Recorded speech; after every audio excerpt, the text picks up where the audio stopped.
जय श्री कृष्ण। आप सभी को भगवद गीता अध्याय 1 कुरुक्षेत्र के युद्ध स्थल में सैन्य निरीक्षण। धृतराष्ट्र ने कहा, हे संजय, धर्म भूमि कुरुक्षेत्र में युद्ध की इच्छा से एकत्र हुए मेरे तथा पांडु के पुत्रों ने क्या किया। संजय ने कहा, हे राजन, पांडु पुत्रों द्वारा सेना की व्यूह रचना देखकर राजा दुर्योधन अपने गुरु के पास गया और उसने ये शब्द कहे, हे आचार्य, पांडुपुत्रों की विशाल सेना को देखे जिसे आपकी बुद्धिमान शिष्य द्रौपदी के पुत्र ने इतने कौशल से व्यवस्थित किया है। इस सेना में भीम तथा अर्जुन के समान युद्ध करने वाले अनेक वीर धनुधर थे, यथा महारथी युयुधान, विराट तथा द्रुपद। इसके साथ ही धृष्टकेतु, चेकिस्तान, काशीराज, पुरोजित, कुंतीभोज तथा सेव्य जैसे महान शक्तिशाली योद्धा भी थे। पराक्रमी युधामन्यु, अत्यंत शक्तिशाली उत्तमौजा, सुभद्रा का पुत्र तथा द्रौपदी के पुत्र, ये सभी महारथी हैं। किंतु हे ब्राह्मण श्रेष्ठ, आपकी सूचना के लिए मैं अपनी सेना के उन नायकों के विषय में बताना चाहूँगा जो मेरी सेना को संचालित करने में विशेष रूप से निपुण हैं। मेरी सेना में सव्यम, आप, भीष्म, कर्ण, कृपाचार्य, अश्वत्थामा, विकर्ण तथा सोमदत्त का पुत्र भूरिश्रवा आदि हैं जो युद्ध में सदैव विजय रहे हैं। ऐसे अन्य अनेक वीर भी हैं जो मेरे लिए अपना जीवन त्याग करने के लिए उगत हैं। वे विविध प्रकार के हथियारों से सुसज्जित हैं और युद्ध विद्या में निपुण हैं। हमारी शक्ति अपरिमेय है और हम सब पितामह द्वारा भलीभांति संरक्षित है, जबकि पांडवों की शक्ति भीम द्वारा भलीभांति संरक्षित होकर भी सीमित है। अतएव सैन्य व्यूह में अपने अपने मोर्चों पर खड़े रहकर आप सभी भीष्म पितामह को पूरी सहायता दें। तब कुरुवंश के व्यूहवर्द परम प्रतापी एवं वृद्ध पितामह ने सिंह गर्जना की सी ध्वनि करने वाले अपने शंख को उचित स्वर में बजाया, जिससे दुर्योधन को हर्ष हुआ। तत्पश्चात शंख, नगाड़े, बिगुल, तुरही तथा सिंह सहसा एक साथ बज उठे।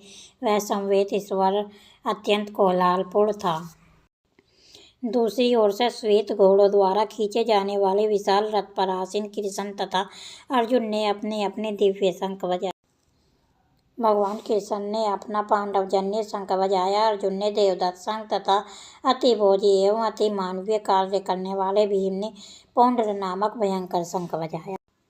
हे राजन, कुंतीपुत्र राजा युधिष्ठिर ने अपना अनंत विजय नामक शंख बजाया तथा नकुल और सहदेव ने सुघोष एवं मणिपुष्पक शंख बजाए। महान धनुधर काशीराज, परम योद्धा शिखंडी, धृष्टद्युम्न, विराट, अजय, सात्यकी, द्रौपदी के पुत्र तथा सुभद्रा के महाभाव पुत्र आदि सबों ने अपने अपने शंख बजाए।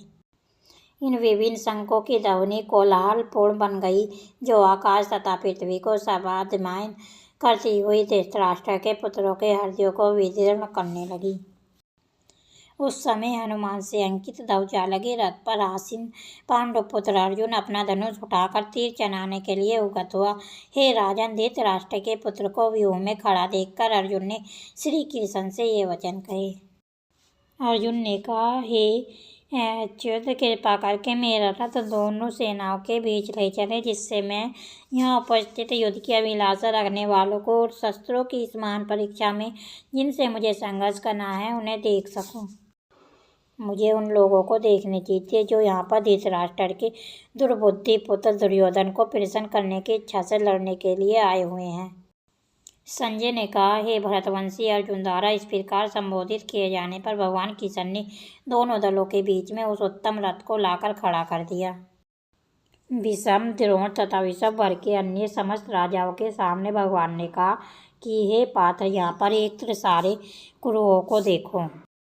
अर्जुन ने वहाँ पर दोनों पक्षों की सेनाओं के मध्य अपने चाचा, ताऊए, पितामह, गुरुओं, मामाओं, भाइयों, पुत्रों, पौत्रों, मित्रों, ससुरों और शुभचिंतकों को भी देखा। जब कुंतीपुत्र अर्जुन ने मित्रों तथा संबंधियों की इन विभिन्न श्रेणियों को देखा तो वह करुणा से अभिभूत हो गया और इस प्रकार बोला। अर्जुन ने कहा, हे कृष्ण, इस प्रकार युद्ध की इच्छा रखने वाले अपने मित्रों तथा संबंधियों को अपने समक्ष उपस्थित देखकर मेरे शरीर के अंग काँप रहे हैं और मेरा मुँह सूखा जा रहा है। मेरा सारा शरीर काँप रहा है, मेरे रोंगटे खड़े हो रहे हैं, मेरे गांडीव धनुष मेरे हाथ से सरक रहा है और मेरी त्वचा जल रही है। मैं यहाँ अब और अधिक खड़े रहने में असमर्थ हूँ। मैं अपने को बोल रहा हूँ और मेरा सिर चकरा रहा है। हे किशन, मुझे तो केवल अमंगल के कारण दिख रहे हैं। हे किशन, इस युद्ध में अपने ही स्वजनों का वध करने से ना तो मुझे कोई अच्छाई दिखती है और ना मैं उनसे किसी प्रकार की विजय या राज्य या सुख की इच्छा रखता हूँ। हे गोविंद, हमें राज्य सुख अथवा जीवन से क्या लाभ, क्योंकि जिन सारे लोगों के लिए हम उन्हें चाहते हैं वे ही इस युद्ध भूमि में खड़े हैं।